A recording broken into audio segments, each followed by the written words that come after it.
Do subscribe my educational creativity channel at first. Educational creativity চ্যানেলে সকলকে স্বাগত।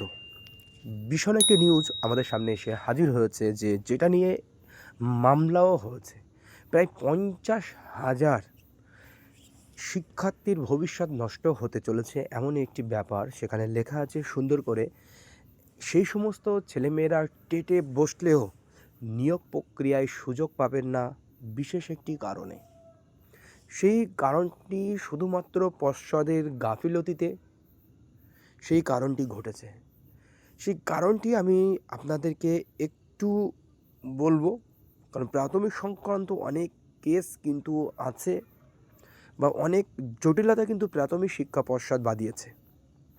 তো তার মধ্যে এইটি যে ইম্পর্টেন্ট সেটাই আপনাদের সঙ্গে শেয়ার করব। প্রাথমিক শিক্ষা পর্ষদ প্রায় 100 কলেজের অনুমোদন দিতে পারলেন না তাদের ফিস জমা না দেওয়ার জন্য। সেই সমস্ত কলেজের ছেলেমেয়েরা এখনও পর্যন্ত ডিএলএডের মার্কশিট পাচ্ছে না, কারণ সেই কলেজগুলো বর্তমান সময়ে দাঁড়িয়ে আনঅথরাইজড কলেজ। তার জন্য কলকাতা হাইকোর্টে মামলা হয়েছে, তার শুনানিও গত একদিন হয়েছে। সেই মামলার শুনানি আবার রয়েছে গতকাল। তো চলুন আমরা দেখে নিই রিট কপি সহ মামলাটি কি আছে আর কালকে হিয়ারিংয়ে কি হতে চলেছে অবশ্যই আপনাদেরকে অবগত করব। চলুন আমরা দেখে নিই। তো এটি হলো রিট কপি। দেখুন, আপনাদেরকে যে পয়েন্টগুলো আপনাদের আমি দেখাচ্ছি ভালো করে দেখবেন। 14 নম্বর পয়েন্টটা খুবই গুরুত্বপূর্ণ। Your petitioners state that the board is running in an unsystematic manner and the president and secretary are running the administration arbitrarily. Last two consecutive sessions 2020 and 2022 and 2020 and 2023 the board has failed to send the final mark sheet. Final marksheet পাঠাতে অসক্ষম হয়েছে board to the colleges, resultant to which the college have failed to hand over the same to the স্টুডেন্টের কাছে board marksheet না দিতে পারার জন্য কলেজও স্টুডেন্টের কাছে মার্কশিট পৌঁছে দিতে পারেননি।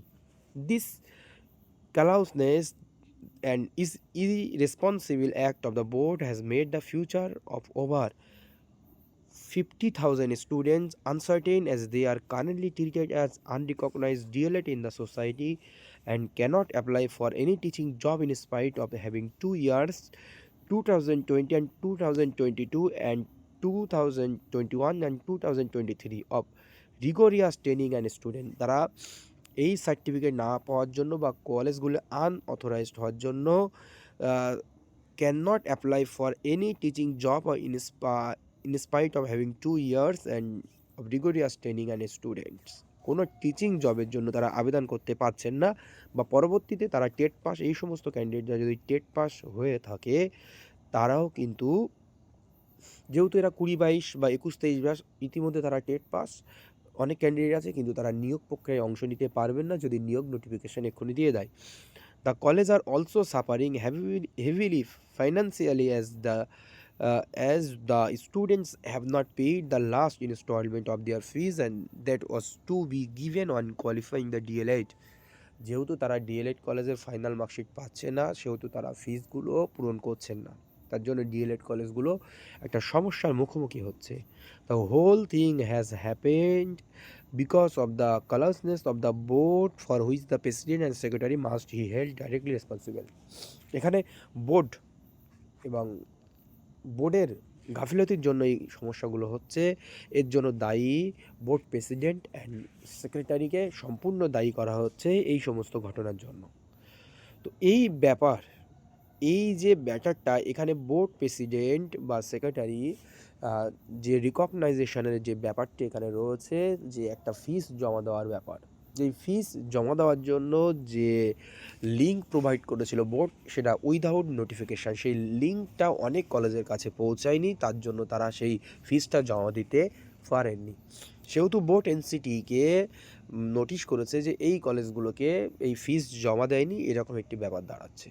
কিন্তু এই কলেজগুলো 14 এনসিটি রুলস অনুযায়ী এই কলেজগুলো কিন্তু ছিল এনসিটি রিকগনাইজড কলেজ, কিন্তু বোর্ড উইদাউট নোটিফিকেশানে বা সেই সমস্ত কলেজগুলোকে ইনফর্ম না করার জন্য তারা ফিস যে বাড়িয়েছিল সেই ফিস তারা পূরণ করতে না পাওয়ার জন্য তারা আনঅথরাইজড কলেজ হিসাবে এখন স্বীকৃতি পাচ্ছে।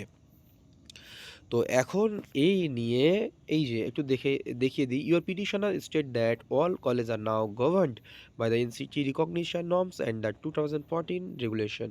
However, the notification date 17/5/2024 relied on the 2009 regulations, creating an unnecessary chaotic situation. এই হচ্ছে আপনাদের আপডেট। এখন গতকাল এটা নিয়ে একটি গুরুত্বপূর্ণ শুনানি রয়েছে। তো সেই শুনানিতে কি উঠে আসে অবশ্যই আপনাদেরকে আমি জানাবো। আমি বিস্তারিত আপনাদেরকে আর এখানে দিলাম না। কাল শুনানিতে কি হয় সেটা আমি কিন্তু আপনাদের খবর দেওয়ার চেষ্টা করব। ধন্যবাদ। এই পর্যন্ত।